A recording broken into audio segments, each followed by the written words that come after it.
मैं इस पीपल खेड़ा की पावन भूमि पर शहीदों को नमन करता हूं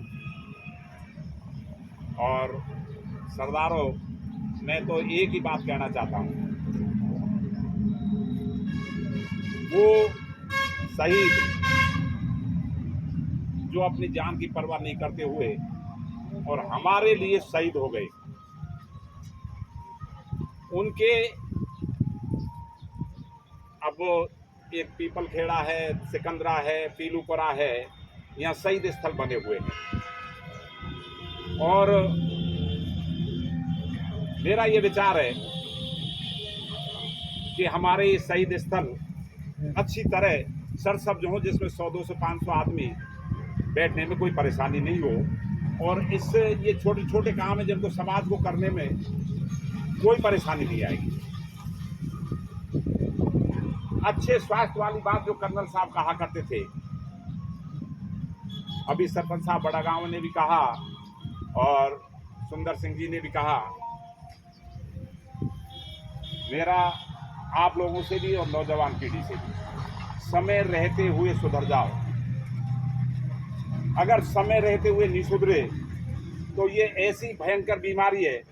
मेरे पावटे में अभी बता रहे थे हरदेव जी, 4-5 की तो डेथ इसी से हो गई, और 100-150 परिवार जो ये बता रहे हैं उनमें ये बीमारी चल रही है।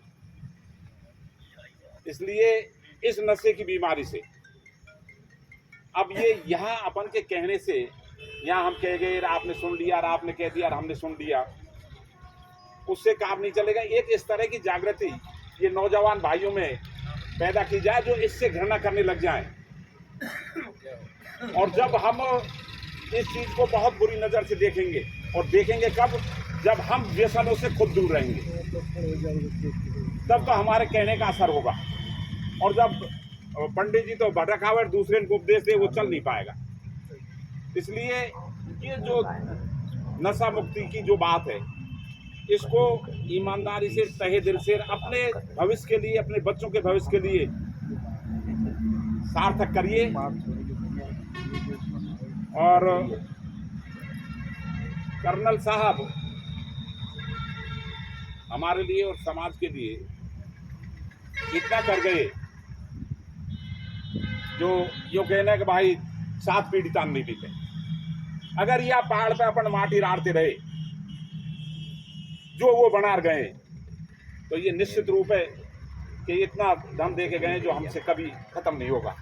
बाकी इसके लिए अगर आप घर बैठे रहे और पढ़ाई पर ध्यान नहीं दिया, बच्चों में मेरा मानना तो यह है, चाहे एक टाइम खाना खा लें, एक जोड़ी कपड़े में सारा टाइम निकाल लें, लेकिन बच्चों की परवरिश, बच्चों की शिक्षा, चाहे बेटा हो चाहे बेटी हो, उस पर पूरा खर्च करें।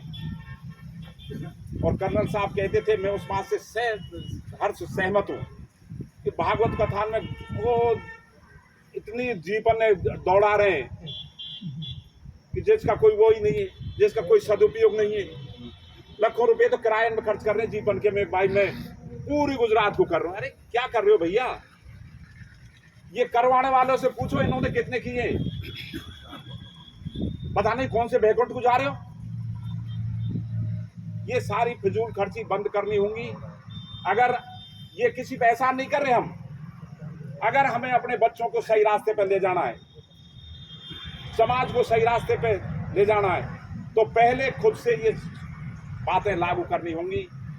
इनमें आगवत भागवत और इनमें कुछ रखा हुआ नहीं है।